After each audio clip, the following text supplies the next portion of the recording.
It's been about 6 years that I got my Godox SL60W that it's actually right now doing this effect in the background that is creating this like white light behind me. And that light, trust me, is one of the greatest investments that I have ever made. I trust that light so much. And even though it's a fixed color temperature light, it actually shifts a little bit when you change the intensity, the power output, but I'm okay with it. If you know how to white balance, which is one of the very basics of videography and photography, you should be all right.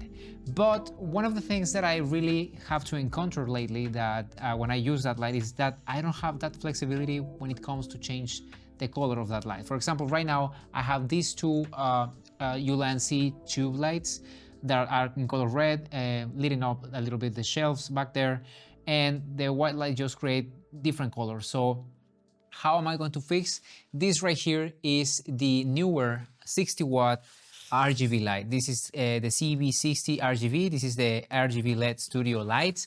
And this one, it's going to help me to be able to have that flexibility.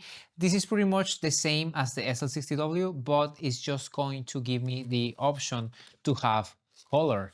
It actually does have some of the functions, so you can have like HSL transitions, going fast, going slow. You can actually set effects like if it's in front of a TV, fireworks, a fire pit, you name it. So all the lights do came with this software function that it just have this kind of light emulations. So it's kind of cool. So this is very well packaged, if you ask me.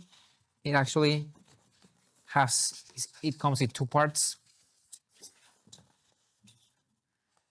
Okay, so let me just take this all out. Some silica gel. And this is where the light is. This is the instruction manual. Incredible. 2026, and we are still including instructions. Why not just a QR code and I can scan it if I really want to read that thing? So let me just open this up. Oh, so it comes really well packaged. It's not going anywhere. That's nice. Oh, this is real cool. This is nice. The color is like a dark gray. It's not black as the SL60W, but remember there are different brands, so they should have different colors for their stuff, as Amaran does like this silver color, and also Small Rig does this silver color for their lights. And here it is. So let me just take this out of the way, and let me just take the actual light out. Let me just grab my knife, just take this out. Very well packaged. So it says here that you should remove this plastic cover. It's actually the protection for the LED. And I'm not going to remove it right now because I really think that, well, I just did. There's the light. This is the protector. And obviously, if you leave this one in place here and you turn on the light, this is gonna melt and maybe you're gonna damage your LED. So here you have the back side of it. So it's about all the buttons there. So you can actually change function, HSL, HSI, I'm sorry, is a hue, saturation, and intensity. CCT, which is just cold white or warm white, and functions and the channel, so you can actually switch that. You can switch to Bluetooth connection and 2.4 gigahertz, so you can actually control with a controller. This one right here, I don't know what that does, but this is the knob to control the actual power output. So it does come with an actual cable, so you can actually connect it right out of the box. And the other thing that it comes with is the reflector. So that's one thing that I really like about this. So I'm just going to put it just right there.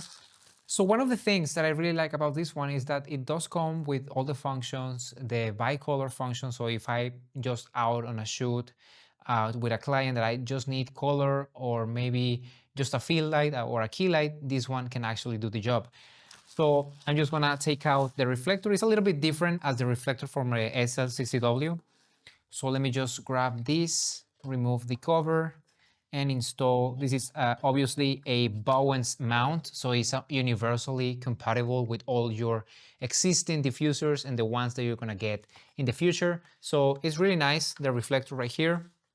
You actually have like a pass for the umbrella, and this one right here, actually it's very nice, so you can actually pull it and just change the position and then just pull it and tighten it up. It's really nice. I really like this. I think I first saw this with the flash mounts from Godox, and it works pretty great. It's a little bit bigger though than my SL60W because of the actual reflector is bigger, and also the overall mount and that. So I don't mind. I just hope this to be kind of quiet. I don't tend to use these lights at 100% power output. I think that I mostly use like a 60-70% max. Right now, my Modulus X100 that I'm recording with the Osmo Pocket 3, it's at about 40%, so I actually have my exposure set right.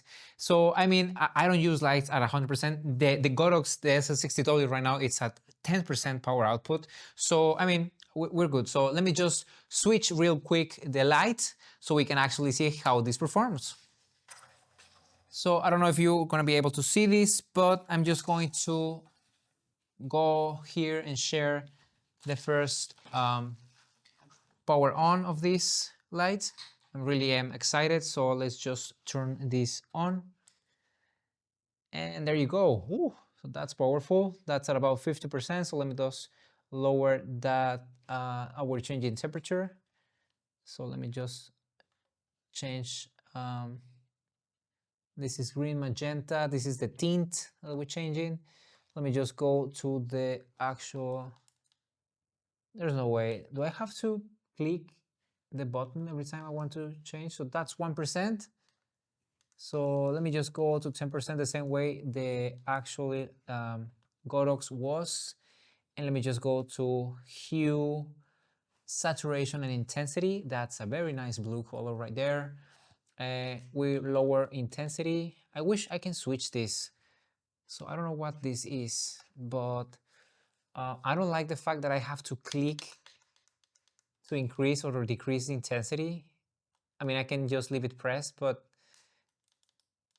maybe some double click for a quick 10-step increase or decrease. I don't know.